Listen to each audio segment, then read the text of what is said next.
Good morning, everyone. Thank you for joining us today, both in person and virtually, for the management presentation of our full year results 2025. I'm here with Marc Oursin, CEO, Thomas Oversberg, CFO, and Isabelle Neumann, Chief Investment Officer and Chief Operating Officer. Before we begin, we want to remind you that all statements other than statements of historical fact included in this management presentation are forward-looking statements. Forward-looking statements are subject to risk and uncertainties that could cause actual results to differ materially from those projected by the statements.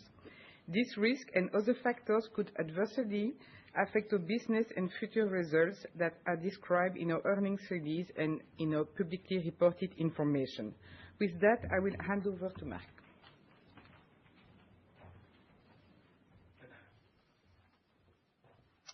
Thank you, Caroline. Hello, good morning to all of you. Thank you for being here. So let's start with this page number 2.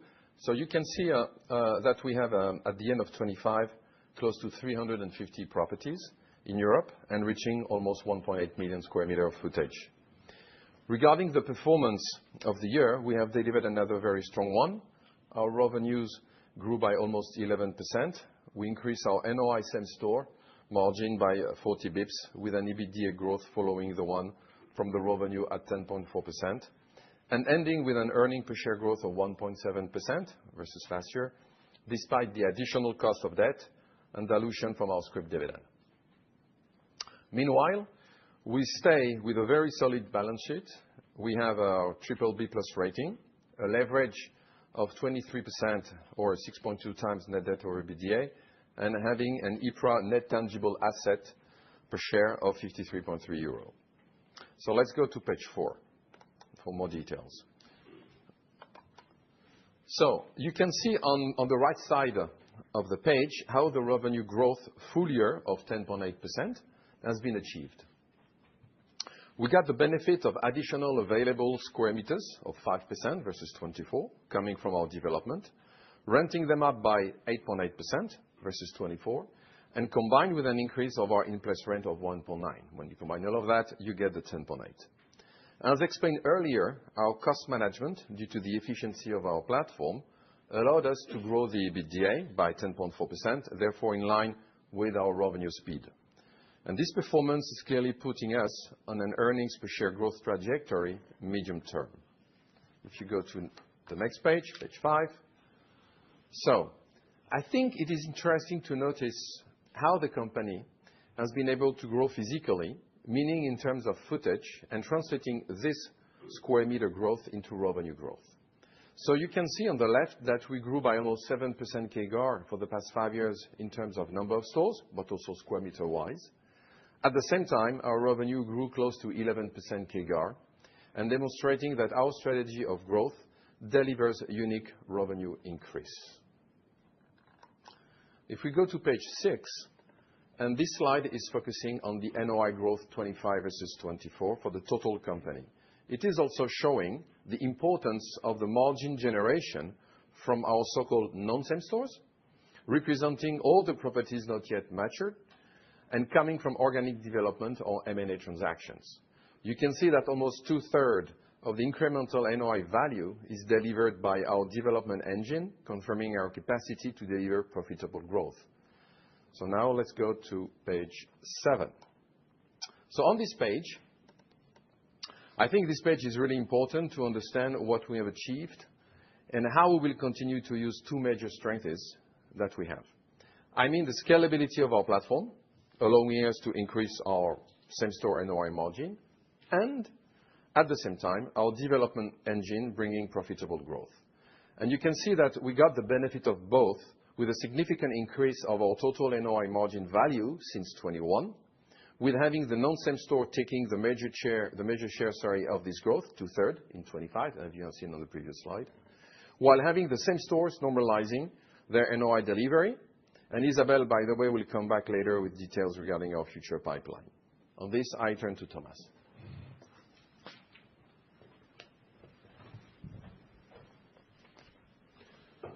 Thank you, Marc, and good morning, everyone.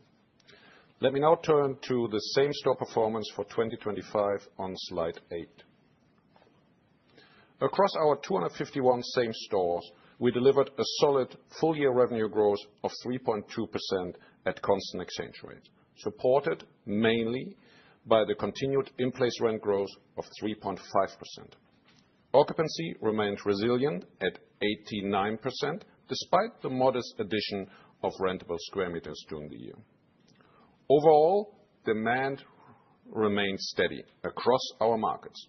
But as we highlighted, in several regions, market dynamics intensified during Q4, particularly in the U.K., the Netherlands, France, and Germany, requiring selective pricing adjustments to protect occupancy while preserving our long-term growth.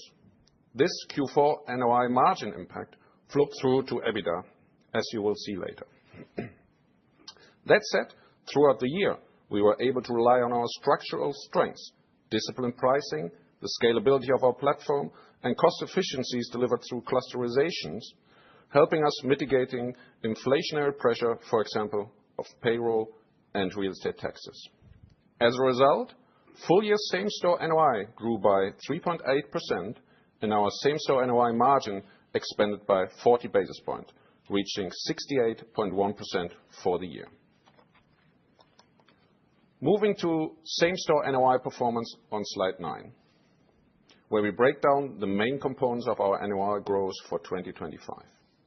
We delivered 254.2 million of same-store NOI in 2025, up from 244.8 million last year.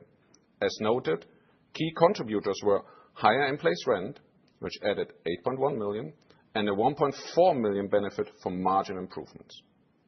Rented square meters were broadly stable year-on-year, having only a marginal NOI impact. With same-store representing approximately 86% of our total NOI, this demonstrates our ability to sustain high profitability, allowing for predictable earnings growth. Slide 10 illustrates the normalization pattern which we anticipated and communicated throughout 2025. After several years of exceptional post-COVID growth, 2025 showed the expected return to more typical revenue dynamics across our same stores. Revenue growth remained at a positive at 3.2%, and as mentioned, Q4 was clearly more challenging, in particular against our very strong comps from 2024.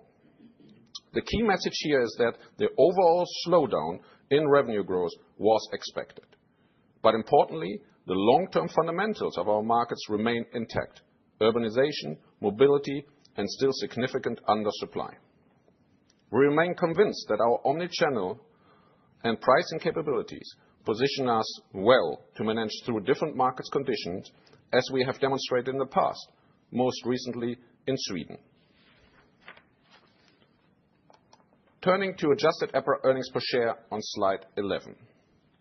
For 2025, adjusted EPRA earnings per share landed at 1.74 euro, fully in line with our expectations and market consensus. This performance was underpinned by a strong underlying EBITDA growth of 10.4%, reflecting the impact of our expanded portfolio and economies of scale. As noted, the performance in Q4 eventually did not allow us to expand our EBITDA margin, as the Q4 slowdown flowed through to EBITDA, resulting in a decrease in EBITDA margin by 30 basis points. While interest and taxes grew in absolute amounts, the increase slightly less than what we initially estimated, resulting in a 1.7% adjusted EPRA earnings per share growth. I now hand over to Isabel, who will walk us through capital allocation and returns.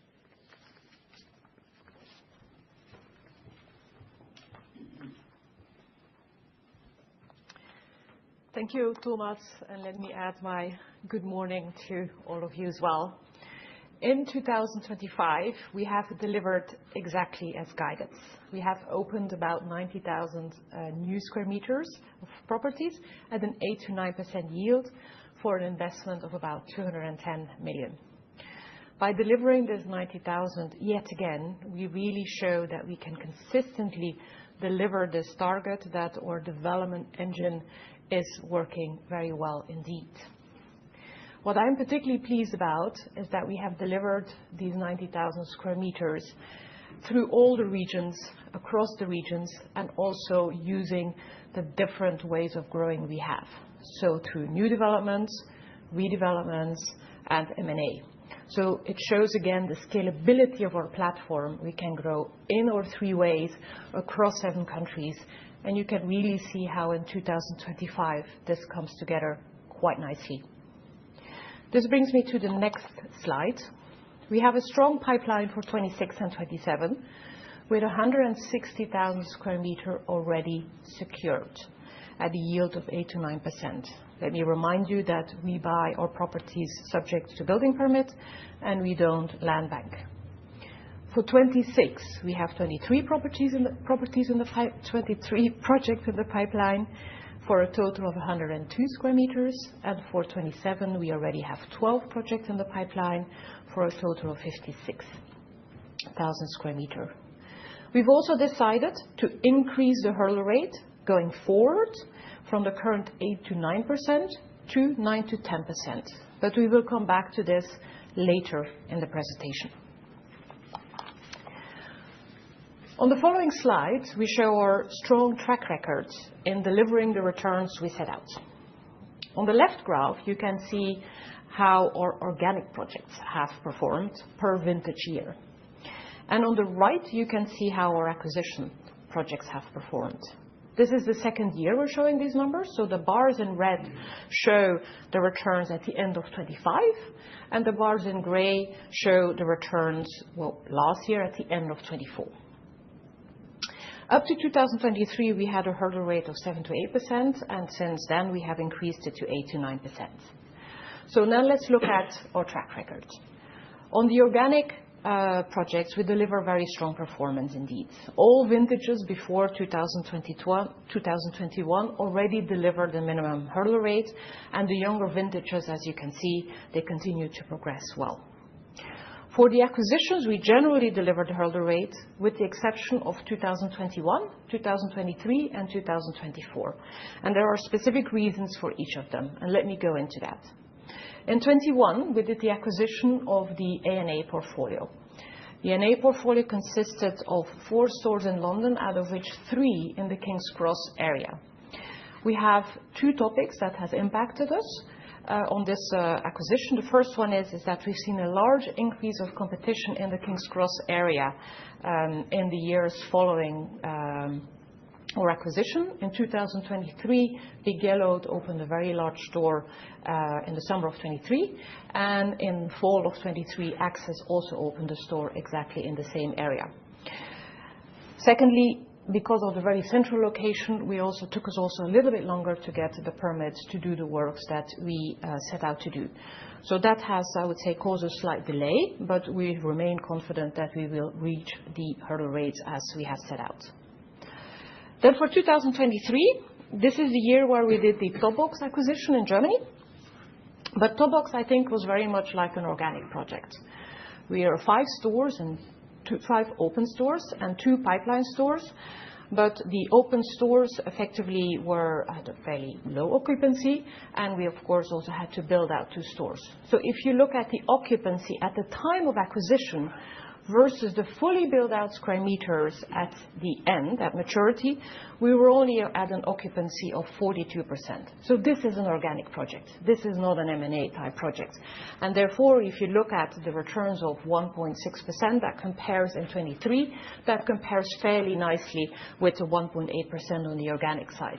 So you can see this is just more a fact that it's an organic type project. Then for 2024, this is the year we did Lock and Store.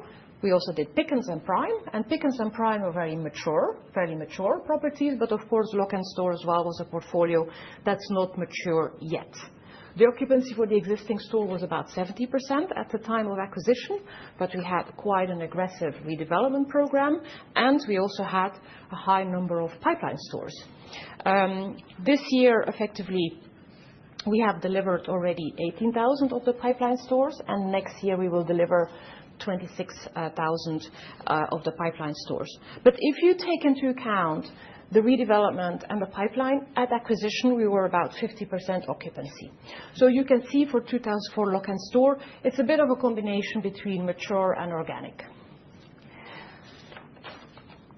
This brings me to the Lok'nStore acquisition, and let me give you an update on where we stand. First of all, on the real estate side, I'm pleased to say we have fully completed the rebranding of all the Lok'nStore stores.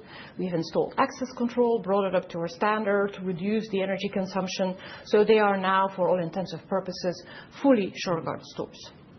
Further on the real estate side, as I mentioned before, this year we have added 18,000 square meters to the portfolio through a combination of redevelopments, remixes, and the opening of 2 properties. And this year, we will open the remainder of the stores from the LNS pipeline for a total of 26,000 square meters. So by the end of this year, the full FBO, as we had set out, will be delivered. Now let me shift to the operational side. First and foremost, our occupancy is on track. We started the acquisition at 67% occupancy, and by December 25, we were at 80%, and we continue to expect to reach our target of 90% by the end of this year.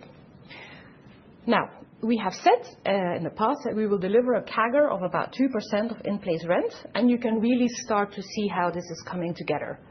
A, by an increase of the move-in rate, and 2, by a decrease of the move-out rate. On the move-in rate, as we have a higher occupancy, we need less promotions, and therefore, logically, the move-in rate goes up. On the move-out rate, you can really see the impact of our commercial policy of the Shurgard standardization, and therefore you see normalization of the move-out ratio in line basically with our London portfolio. So the 2 of them together will make that our in-place rent is moving up. The last point I would like to mention is on the synergies. We have realized synergies at the high end of the range. At the time of the acquisition, we had guided towards between 4 and 5 million, and you can see that we are delivering at 5 million. This is through a combination of factors. First and foremost, as we put the Shurgard operating model in place, we've been able to lower the FTEs per store. All the assets have been folded under the UK REIT, and we have a reduction in G&A. Primarily, we have closed the old former Lok'nStore headquarters. So in summary, we are delivering according to plan on the Lok'nStore acquisition. I will now hand it back over to Thomas to talk about the balance sheet.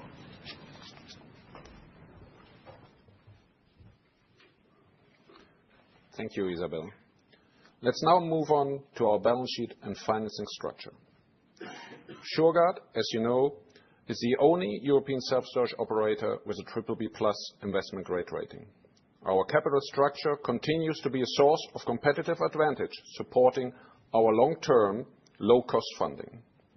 At the end of the year, our LTV stood at 23.2, broadly stable year-on-year, and comfortably below our 25% long-term target. Net debt to underlying EBITDA remained at 6.2 times, fully within the boundaries of our rating. Our average cost of debt is 3.33%, with a 7.2-year weighted average maturity. Liquidity remains strong, with 56 million cash on hand and a fully undrawn 500 million revolving credit facility, giving us flexibility to fund our development pipeline. As you know, 100% of our mainly freehold portfolio is unencumbered, and this, with our commitment to our BBB+ rating, is a cornerstone of our decision-making process.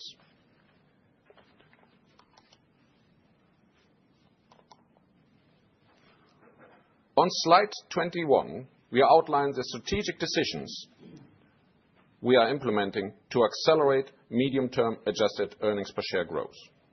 We have increased our investment hurdle rate by 100 basis points, as mentioned by Isabel. This means that all projects approved from 2026 onwards will have to earn an NOI yield on cost at maturity of 9 to 10%. This reflects our focus on disciplined, value-generating organic growth. It has no impact on the growth already embedded in our pipeline for 2026 and 2027. Further, we are discontinuing the scrip dividend options, moving to a cash-only dividend of €1.17 per share. We remain fully committed to our BBB+ rating, as I mentioned. Therefore, we continue to target a long-term LTV target of 25% and below, refine our medium-term net debt to EBITDA target to 5 to 6 times. And finally, we reiterate our commitment to continue applying a disciplined M&A framework, requiring acquisitions to be EPS accretive in the first full year, ensuring value generating also on this front. These decisions collectively reinforce our ability to deliver sustained compounding earnings growth. Looking ahead and incorporating the current pricing and occupancy conditions and expectations, on slide 22, we are guiding for 2026 to be a year of continuing growth. We expect all-store revenue growth of 6 to 8%, driven primarily by the continued ramp of our properties opened or acquired in 2023 to 2025. Underlying EBITDA is expected to be in the range of 278 to 289 million, reflecting our confidence in delivering operational efficiencies that offset ongoing cost pressures as the ones mentioned on the slide. As a consequence of the strategic decisions explained on the previous slide, we anticipate net interest expenses to be between 57.5 and 59.5 million. Overall, resulting adjusted EPRA earnings growth will be between 1 and 6% and is expected to translate into adjusted EPRA earnings per share between €1.70 and €1.81. We plan to add 100 to 125,000 square meters to our portfolio in 2026, with capex in the range of 250 to 315 million. Our year-end leverage is expected to remain within the rating framework at 6.5 to 6.8 net debt to EBITDA. We expect to update the outlook throughout the year where necessary to ensure consistent and transparent communication. Finally, let me close with our medium-term guidance for 2027 through 2030 on slide 23. We expect all-store revenue, underlying EBITDA, and adjusted EPRA earnings to reach a growth at 6 to 8 CAGR, reflecting the long-term compounding nature of our business. Our pipeline, approximately 90,000 square meters per year, will require around 200 million of annual investment and continues to offer an attractive yield at maturity. We anticipate continuing to distribute €1.17 dividend per share, paid in cash, and remain firmly committed to our BBB+ rating, with landing in our target net to debt to EBITDA range of 5 to 6 times by 2030. Our model remains simple: disciplined capital allocation, a scalable platform, strong cost control, and a structured demand that continues to support long-term value creation. With that, I hand back to Marc for his concluding comments.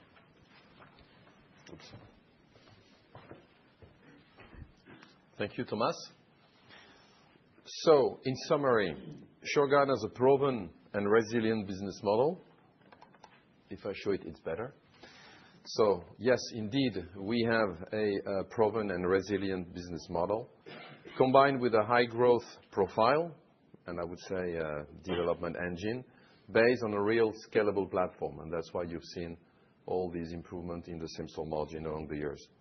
At the same time, as explained Thomas, our balance sheet is solid with its BBB+ investment grade, and therefore we have an attractive earnings growth perspective. So on that, I thank you for your attention, and I hand over to you, Caroline. Thank you.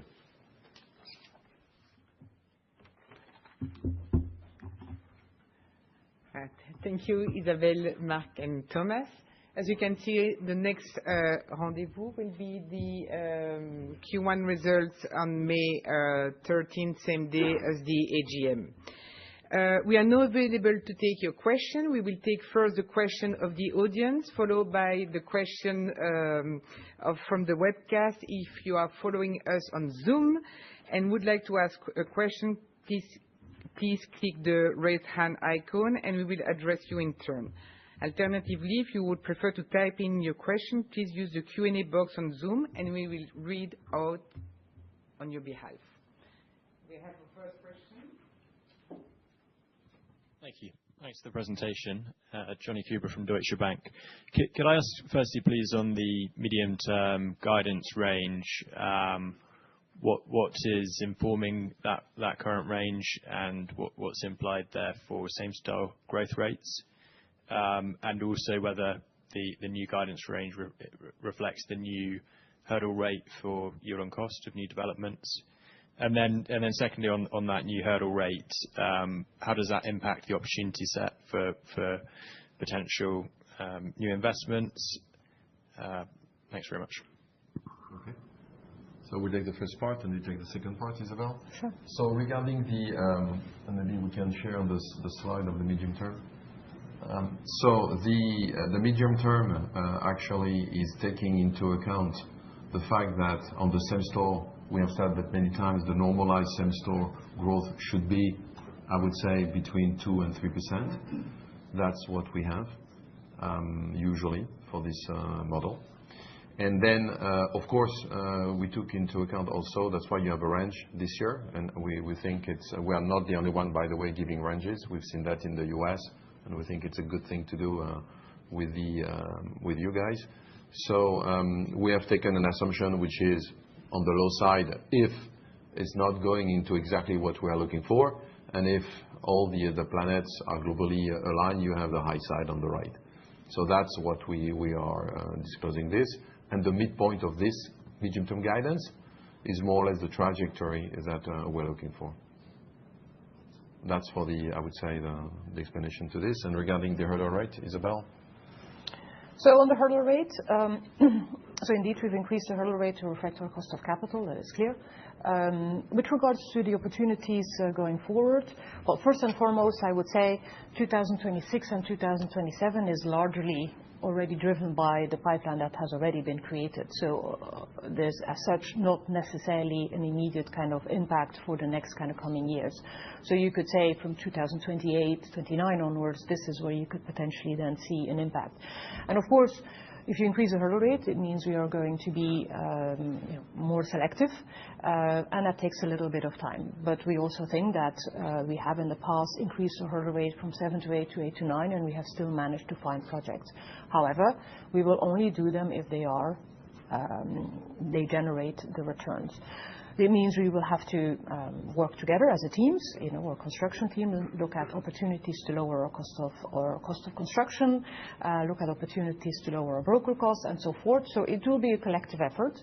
And I would say there is a possibility that in the first year, we will do slightly less project than we have done before, but we remain confident that we can continue to grow in an attractive way.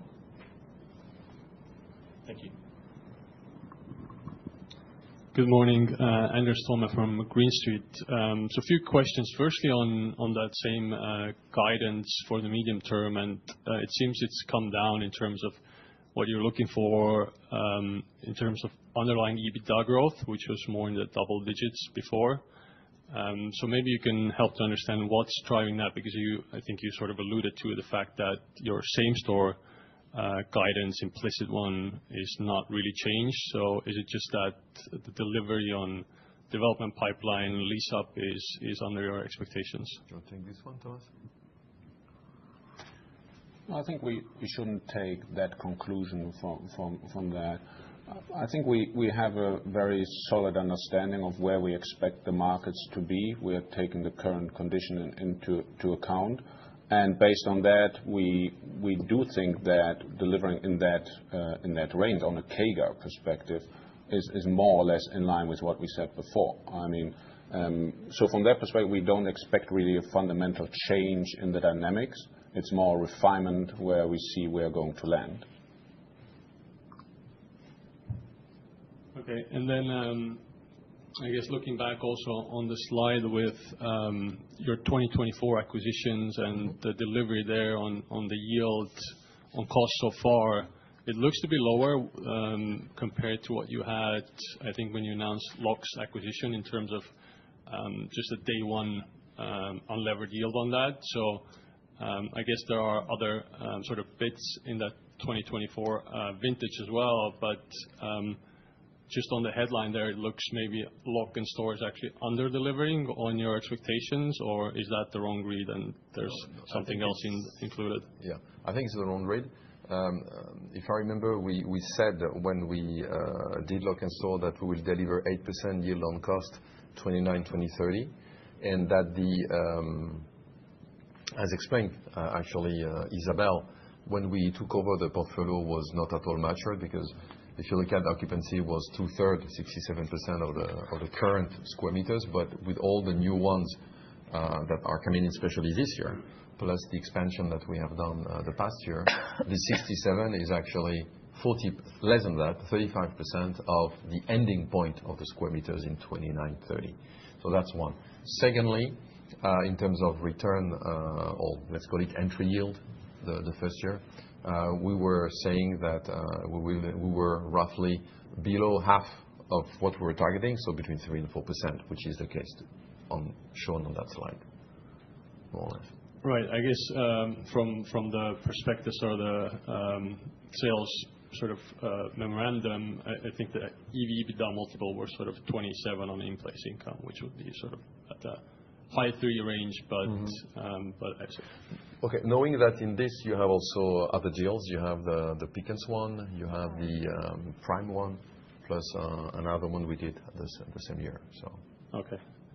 And then final question is just on your thinking around your cost of capital and how you think about net external growth, because you keep on sort of plowing ahead, but your shares are trading at a pretty hefty discount. So do you have any thoughts around, just because of that discount, to actually sell some assets and capture any sort of private market arbitrage there might be?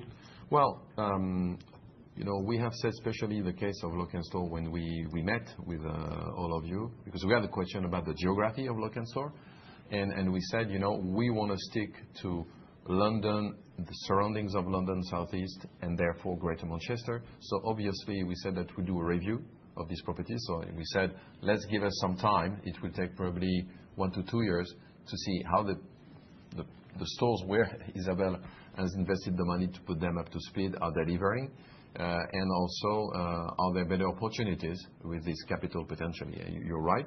So we are working on this. Okay. Thank you.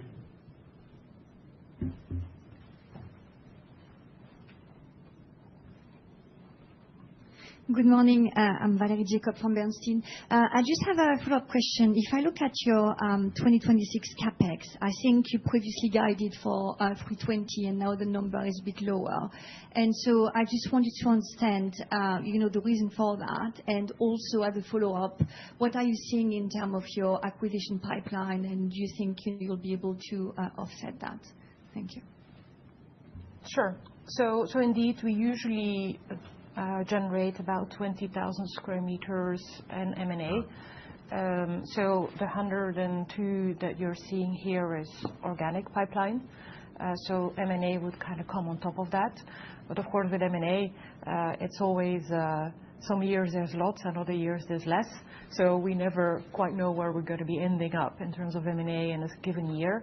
But so indeed, we have a good basis with 102,000 of organic pipeline, and any M&A would effectively come on top of that. So we are expecting to kind of end up in this range that we have guided towards. Yeah, probably importantly there, we always consistently have been saying we are expecting 90,000 overall, a certain amount of CapEx, and as we are not in full control of M&A, the mix might change between where we go, but the target of the square meters and the amount we are investing remains stable. Do we have any other questions from the audience? If not, we will take questions from the webcast. Thanks.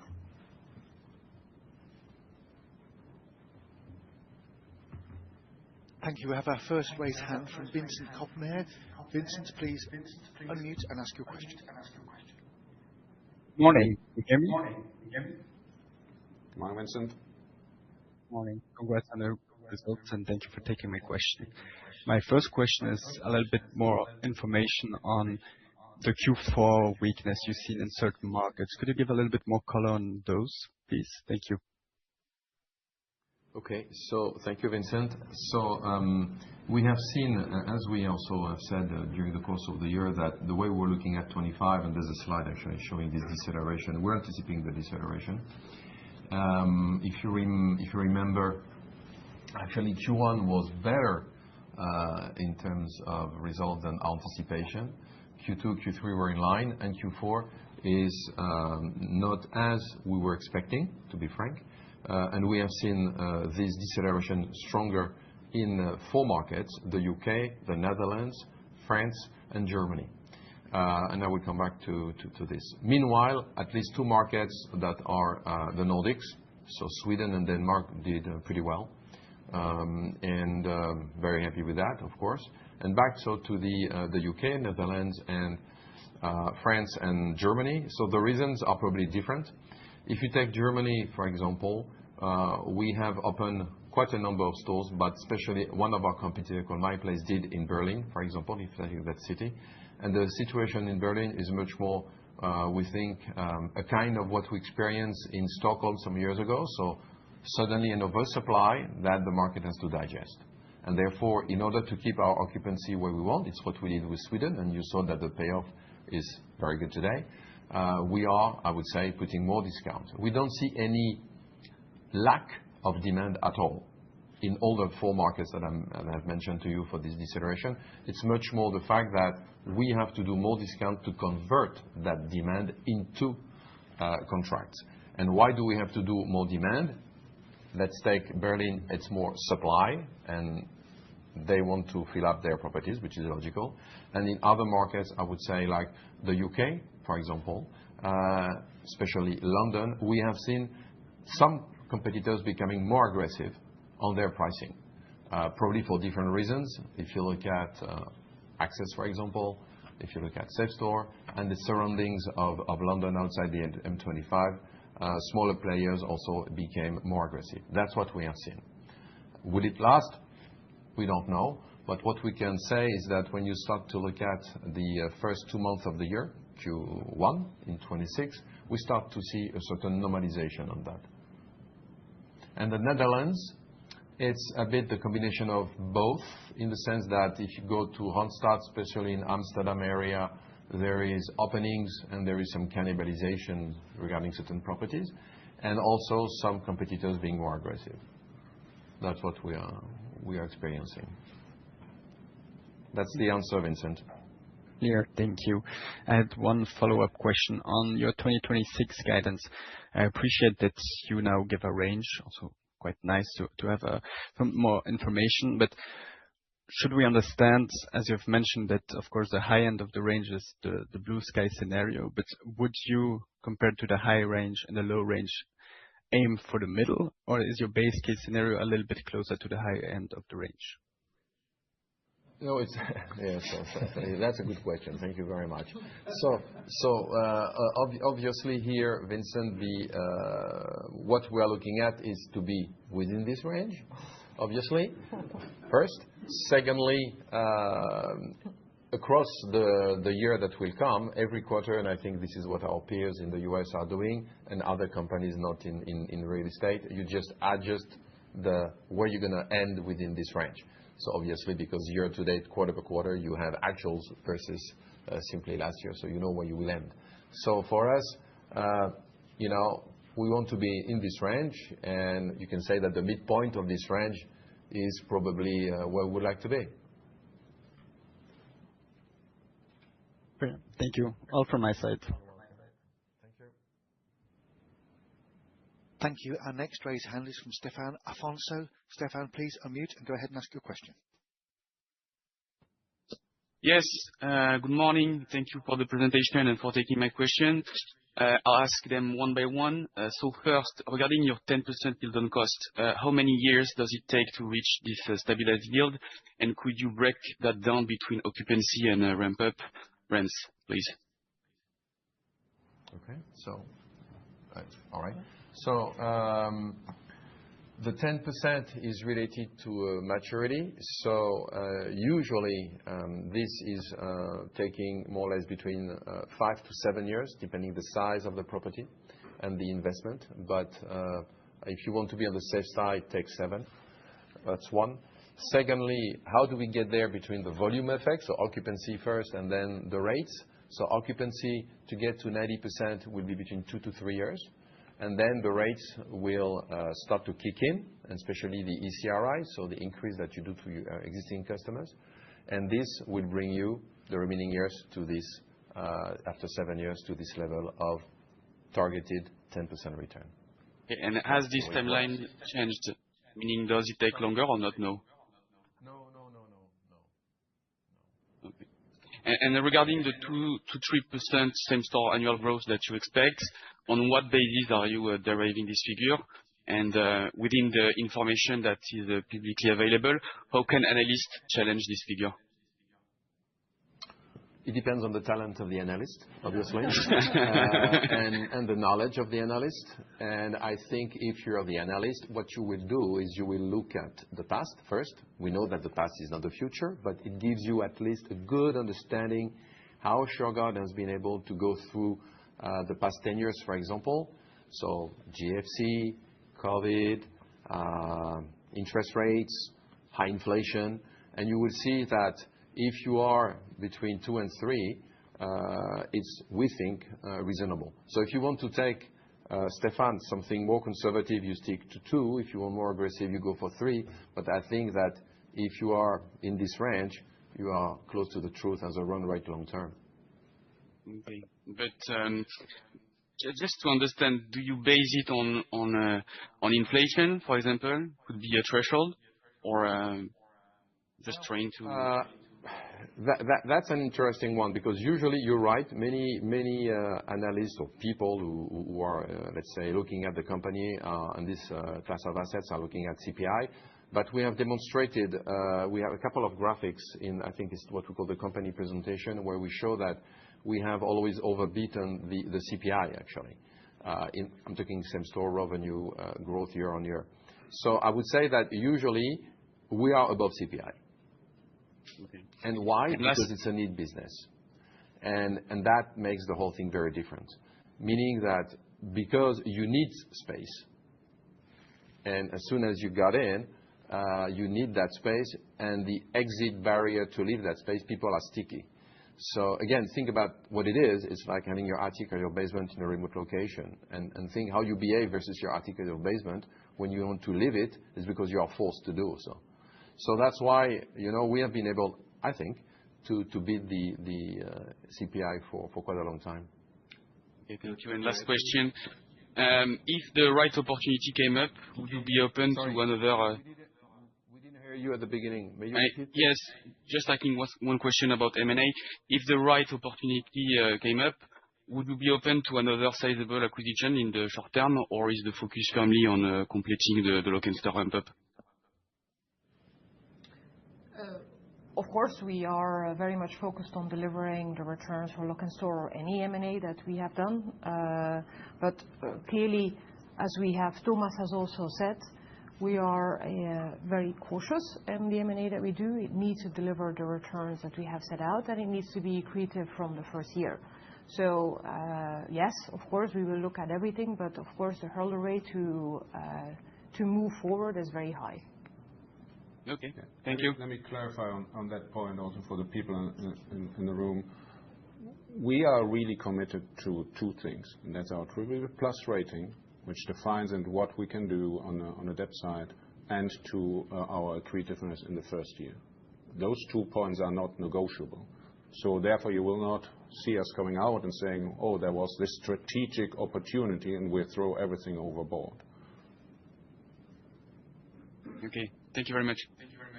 Welcome, Stéphane.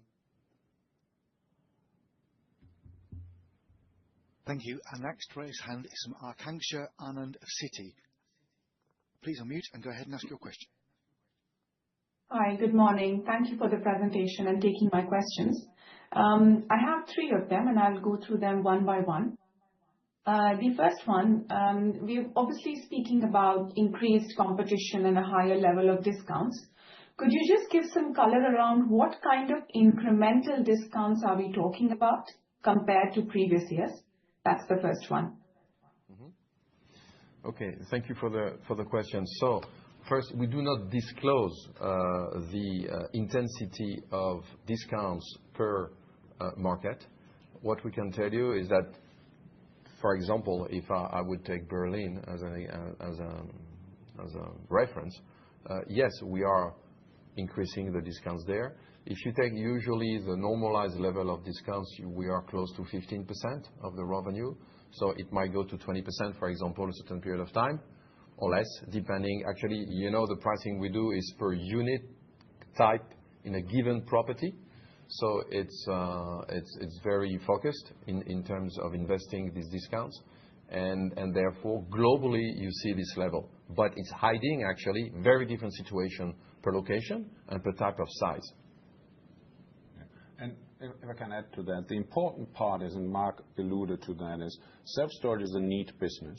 So what I need to make sure is that I get the people who have the need. And that means I want to give them as little hurdle to make the conversion as possible. So the price is next to the location of convenience are the two really driving factors. As I don't know who of you will stay longer than 1-2 months, but we know that more than 60% stay with us very long. The only reasonable thing I can do is make sure I get all of you. And that's what we are trying to do. So we are always saying we want to get as many people as possible because it's a need business. It's a sticky business. So that allows us, while we are coming in at a lower price, to again increase thereafter on our ECRI. And that's really important to understand. When we are saying we're giving more discounts, this is not something which we are not expecting. That is executing on our pricing strategy, which is that we want to have 90% occupancy because we know it's a sticky business and we want to get as many of the customers as possible.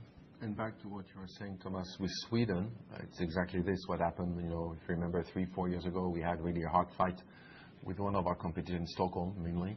And the payback today is that we were right to stick to this occupancy. Yes, it was painful in terms of revenue growth same store because Sweden, the worst moment was -1% quarter on quarter, but never more than that. It's not like going to -5 or -10, -1. And in the end, later on, you get the payback because the customer base is there and you can apply this RI on it. So what is your second question? The second one is just on the same store revenue growth over the medium term. So which would be the top 4 geographies where you expect to see the highest, if you could rate them for us, please? Okay, so that's I would say that if you look at medium term, so 27, 2030, which is the range and the time horizon that we have given, I would say that probably the Nordics will be on the top. That's one. At the bottom, I would say probably Germany and maybe the UK. And in the middle, I would say Netherlands, France, Belgium. If I have to give you a ranking, I would see these 3 groups, the 3 tiers. If I can add some color to that, the reason why this is not an easy answer, because how our pricing mechanism works is we are sort of like agnostic of where a customer is sitting because we know the customer behavior is the same in all of our markets.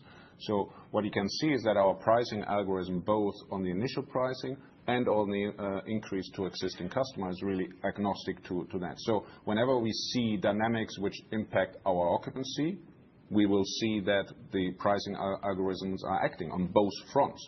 So what Mark was therefore referring is to what you should see probably the lowest growth is where we see most of our new store own opening because we are competing with ourselves.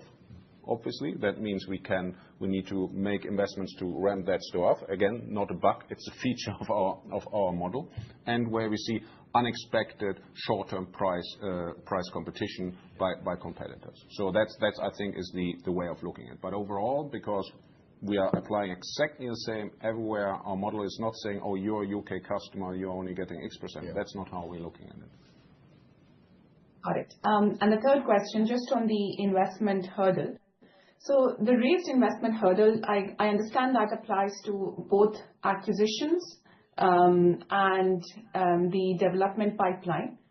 I think the question here is, does this mean, are you able to find as many opportunities with that raised investment hurdle from the visibility that you have on the bolt-on acquisitions market at the moment?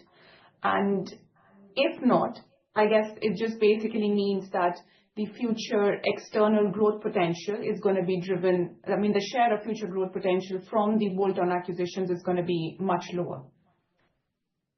Do you want to take this, Isabel, or do you want me to answer? Well, I can start and you can add. I think the question was already kind of raised here in the room, but indeed, as we said, the pipeline for 26, 27 is kind of set, right? So there's no immediate change here for the next couple of years, as of course we have a certain delay between the moment we do a deal and then we execute it. And our objective in terms of being accretive in day one, this is not new. So to a certain extent, we're not necessarily changing the way we're doing it since we have done this year. M&A is always a situation whereby it's driven by effectively what is also available in the market, what is happening. And so part of it, of course, is where we want to act, but also it's what is the availability of opportunities. And that's the part we have not necessarily a control over. Yeah. So to complete the answer from Isabel, I would say that you're right. The risk on the M&A is higher than on the development, organic, because as Isabel said previously, organic development, finding a piece of land, okay, tilling the land, and then after that being able to act on the cost of development are much higher in terms of capacity internally to work on than trying to negotiate a deal, a price with a seller in order to reach your hurdle rate of 9 to 10%. So you get the deal, you don't get the deal because you are priced in at the level of the seller. That's it. So that's clear to me that probably you're right. If we are not able, to satisfy the, let's say, will of the sellers, knowing that we want to be at 9 to 10% return on this M&A transaction, yeah, it will diminish. But it's not a big deal to me. It's, I prefer to be not on a bad deal than with several on a good deal. On a bad deal. So here, organically, potentially, it might take over what we are missing on the M&A. And as said Isabel also, in the past, we have already increased the hurdle rate. We were at 7-8 till 23, and as of 24, we went from 7-8 to 8-9. So let's say the concern was the same. Will you be able to still do M&A? Would you be able to buy lands and to deliver organic at this new hurdle rate? And the answer is yes. So, I would say the coming quarters will give us a good sense of our capacity to continue to organically develop at this new level of requirement. And regarding the M&A, let's see. And maybe one final point here is that it really shows the value of looking at our growth across M&A and organic. And there's been years whereby we've had much more organic and less M&A, and there's been years where we've had more M&A and less organic. Over the years, it all kind of levels out a little bit, but we are really, depending on the opportunities, adjusting effectively how we combine the growth. Caroline? That's very clear. Thank you for taking my question. Okay. So, all right. Let's go. I'm conscious about the time. Thank you. See you in Miami. See you. Next question, please. Next raised hand is from Ana Escalante from Morgan Stanley. Anna, please unmute and go ahead. Hello, good morning. My first question is also on the level of discounts. Just wanted to understand if these discounts are more focused on attracting new customers or are more focused on existing customers, meaning keeping existing customers in your properties to sustain that occupancy. And to the extent that you can comment, are you seeing those discounts being sustained into the first quarter of this year? Yeah, so the discounts which we are talking about is indeed to attract new customers. As I said, what we are trying to achieve is that we get as many customers in and then increase their prices as long as they're staying with us. We don't see any changes in dynamics there. We are becoming, again, more sophisticated on increasing our existing customers. We're also having now machine learning tools on that running so that we are really having a risk-based approach there. But the main amount is always talking about the initial pricing, which a prospect gets to convert them into a customer. At the moment, I think we are seeing no major changes in there to what we saw in Q4. But again, that is not something which we should have expected to see, because the market dynamics are not changing from one day to the other. If competitors are more competitive on pricing, initial pricing, is because they're obviously trying to fill up. And then it's more a question, what is their end goal? Are we dealing with a customer or with a competitor who is happy to be at a certain occupancy and then manage the rates at that point in time? Or are we dealing with a competitor who is following our pricing strategy? We barely ever meet the ones in the second class. So at one point in time, this will naturally level out. As we also were saying, we are part of this pricing pressure ourselves, because we're adding new spaces close to our existing store to enable us to plug the holes in our network and get from that the scalability effects. So again, we are obviously causing that to a certain extent as well. Yeah. Okay. Thank you. Very clear. Maybe also related to this, thinking medium term, do you think that there is a risk that artificial intelligence makes this sector or the price search by prospect customers a bit more transparent? Because I know that you are very clear with your first month, €1 or £1, but there are other competitors that are not that transparent. Do you think there is a risk that AI increases the transparency here and therefore customers become a little bit more opportunistic, not only for new customers, but also existing ones trying to, looking for cheaper alternatives, and the search process being facilitated by AI advances?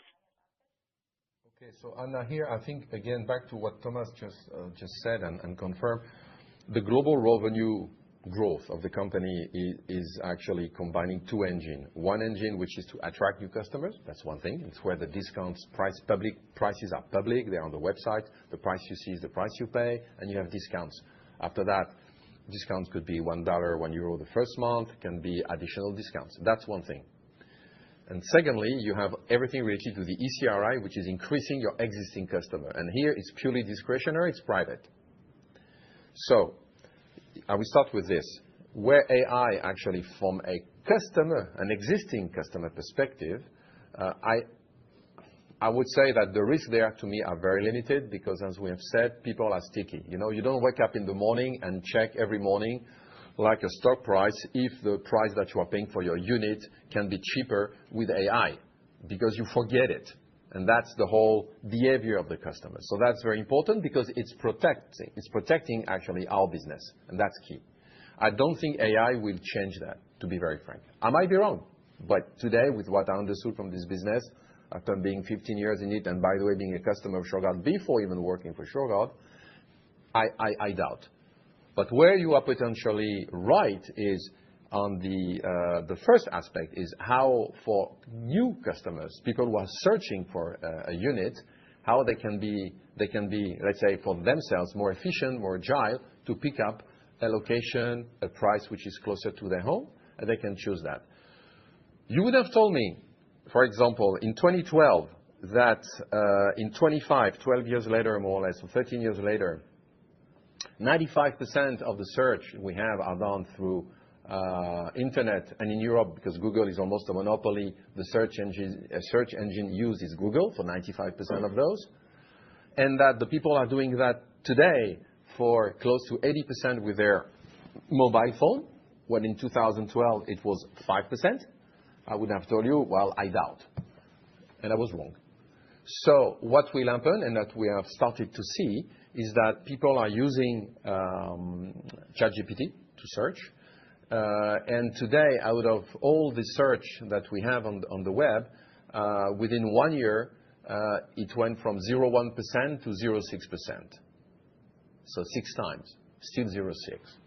So it's a long way. And ChatGPT, up to now, is more than 80% of all this search in terms of tool used. So you remember in the past, if you take the analogy with the web, you could say there was Google, there was Bing, there was I don't know what, and in the end, Google took over. So here, for the time being, what we see is this. So it's very early day. It will go probably quite fast. It might take also another 5 or 10 years to become more significant. There will be, I suppose, a fight between the search, let's say, the different tools, as we had with the search engine. But in the end, I would say already with the way we are pricing our products, I think that by being the cheapest in the area where we are, in the 15 minutes, that's what we are looking for, it's probably the best protection. Yeah. So probably to add just 2 sentences before Caroline stops me. So self-storage is a hyper-local product, which means that the searches will be hyper-local. And we are having the right network to be hyper-local. So what is happening in the future, in the foreseeable future, is that customers are more informed making their decision. We have already pricing transparency on our website, so we're not hiding anything. So it's more difficult for the people who don't have pricing transparency. And overall, customers will have a much better understanding. It's like, what does it mean? How does a contract work? How does a rating increase work? Because those are the information which you typically question, and that's the question which AI will be able to help you. Yeah, we are. Interesting. Thank you. Do you have any additional question, Anna? Yes, super quick, final one. It is on your dividend capital allocation. So you're guiding to 6 to 8% EPS CAGR in the next 4 years, but stable dividend. I understand that you want to retain cash to continue funding your expansion, right? But just wondering, how do you balance that more immediate shareholder remuneration versus the long-term value creation through your growth initiatives? Okay.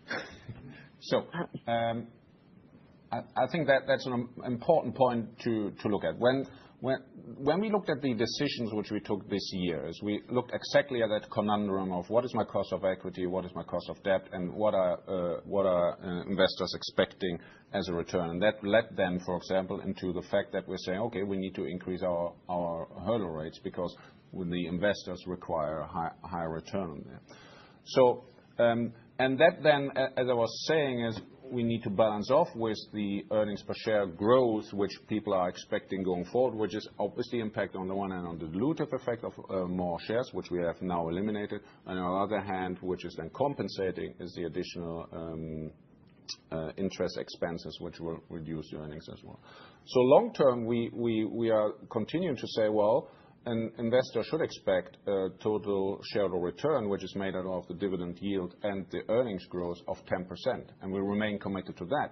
Once we are seeing that there's really an imbalance where this is no longer happening, we always said, and we haven't changed our opinion on that, well, we're also going to change our dividend payout. But at the moment, we feel that in order to deliver this growth and our strategy, we are comfortable with the dividend at the level where it is at the moment.